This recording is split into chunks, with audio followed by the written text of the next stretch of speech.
تهلو وافعل بنا ما أنت أهله فإنك أنت أهل التقوى وأهل المغفرة. بسم الله الرحمن الرحيم. ولا مزيدة لتأكيد ما في غير من معنى النفي. دا سلورم بحث دے پا غیر المغضوب علیہم ولا الضالین کی. دا سلورم بحث متعلق دے دا ولا الضالین دا لا سرا. ولا الضالین دا لا زائدہ دا دا صد پارا روڑل شوی دا. دا تاکید دا حق نفی دا پارا روڑل شوی دا کما نفی چه پا غیره که دا پا غیرو که نفی دا او دا ما دا لا دا حق نفی دا تاکید دا پارا روڑل شوی دا. اللہ کتا سے بھی پوچھ ولا مزیدتن لا زائدہ دا لتاکید ما پی غیرن دیر پارا روڑل شوی دا چی موقت کی حقا سا چی پا غیرن کی دی من معنی نپی چی معنی دا نپی پا غیرن کی دا.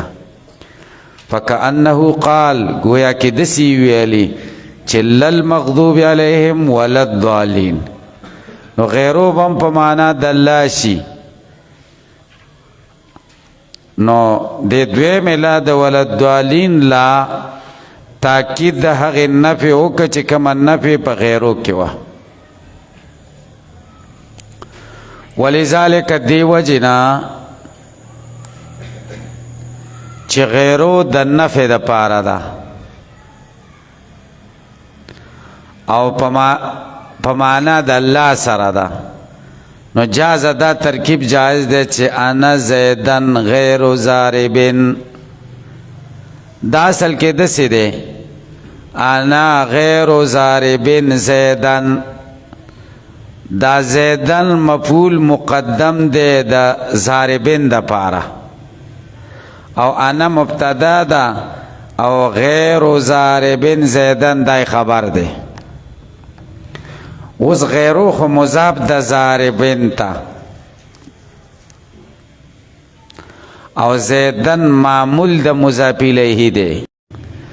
معمول دا مضاف الیہ پا مضاف نرا مخی کیگی ولی زکا پا خپل مضاف الیہ چی دا عامل دے دا پا مضاف نرا مخی کیگی نو معمول چی ضعیف دے دا بسنگ را مخی شی. علیکہ پہ پوچھ خو لیکن دلتا زیدن پا غیرو را مخی شوے دے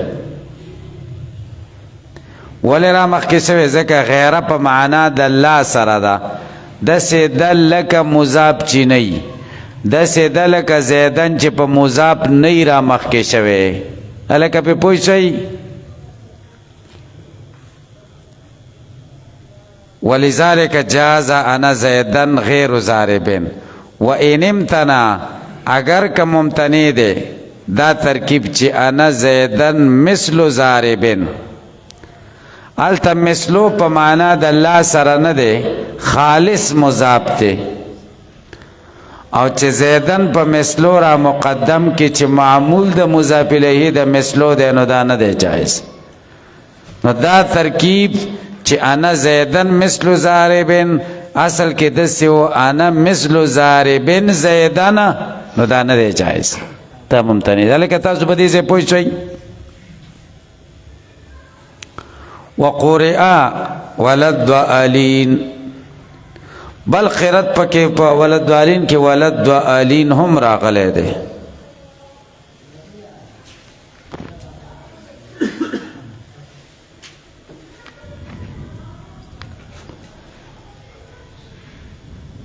وقرئ غیر الضالین دسم یو قرأت راغلے غیر المغضوب علیہم وغیر الضالین. خد دلال ستوئی اس یو دو خبر ذکر کئی یو دا دلال معانی ادویم دا مغضوب علیہم او دا دلالین مصداق والضلال الضلال العدول عن الطريق السوي د برابر لارنا منحرف کېدل دیتا ضلال وی آمدن قصدن سړی لري شي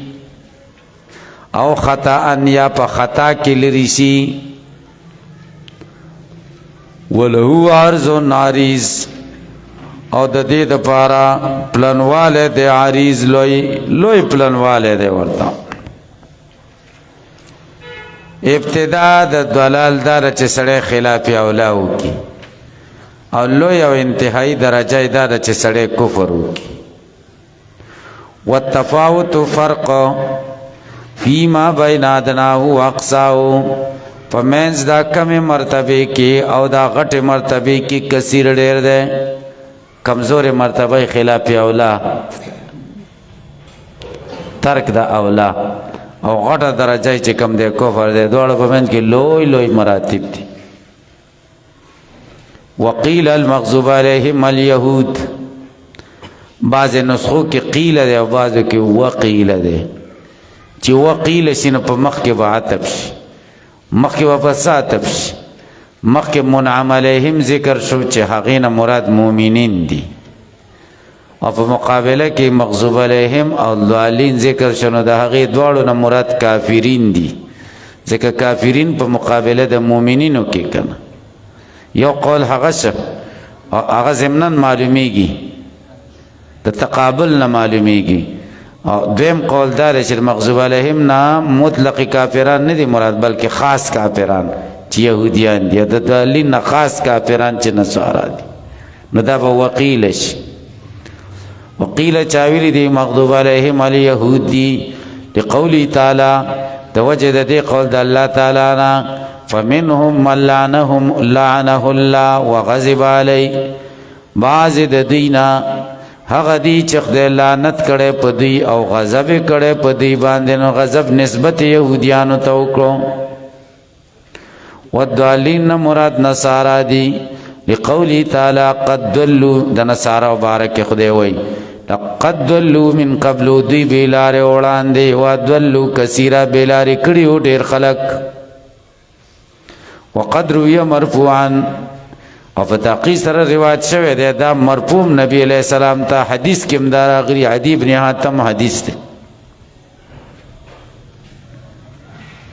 ويتجه ان يقال خوجدا دا چویل شي المغضوب علیهم نه مراد العصات تینا پرمانا گناهگار والضالون مراد الجاهلون بالله خلق دی چې د خدای د شان نه خبر دي دا ولی ځکه منعم علیهم هغه چاته وی وفقه چاغوی ته توفیق ورکړل شوی دی للجمع بین معرفت الحق لذاته چې جمع کی په مابین د پیژنګلو د حق د ذات په اعتبار علیهم هغه چاته وی چې د دوو سيزونو توفیق دی ورکړي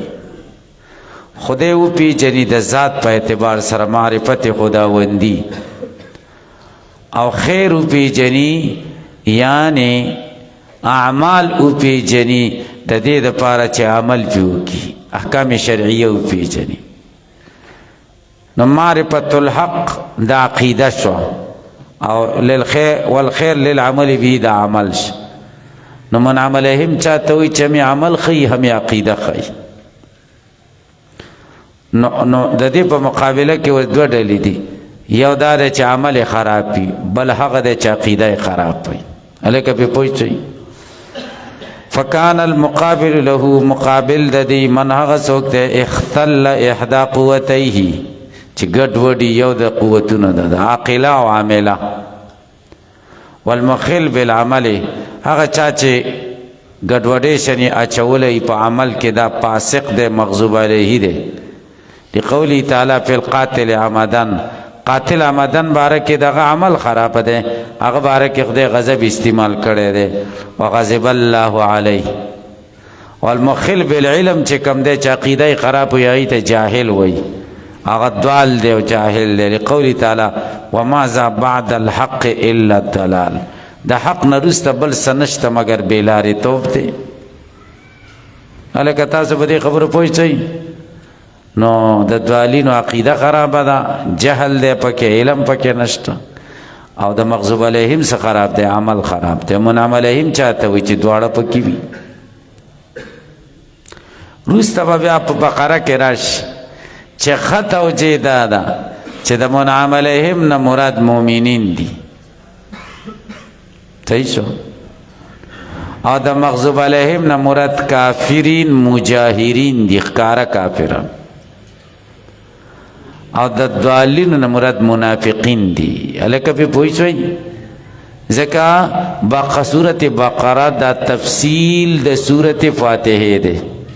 فاتحه کې فروق ثلاثه ذکر شو منعم علیهم مغضوب علیهم دوالین په طریقې د لف نشر مرتب سره په بقره کې د هغې اجمال تفصیل ذکر کوي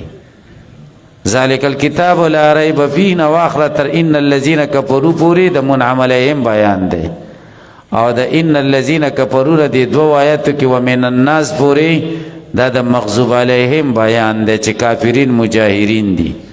او د من الناس نه واخله ان الله علی کل شیء قدیر پورې دیارلسو آیاتونو کې بیا د منافقینو بیان دی نو ترتیب به د فروق ثلاثو صحیح شي وقرئ ولد آلین هم راغلی ده بالحمزه په حمزه سره علی لغت من په لغت د هغه چا جد ده چې ډېر کوشش کوي په الحرب چې وتښتي د التقا د ساکن مونږ وایو د ولد آلین التقا د ساکنانو خو چاهي ده ځکه دا التقا د ساکنانو علی حدیه ده که نه او بعضې خلک د دین هم ځان ساتي چې ورکه التقا د ساکنانو ښه شی نه دی اگر که د علی حدیه نو هغوی وایي ولد آلین په اصل کې ولد آلین دی ولد آلین التقا د ساکنانو نه بچ شو که نه درود شریف الله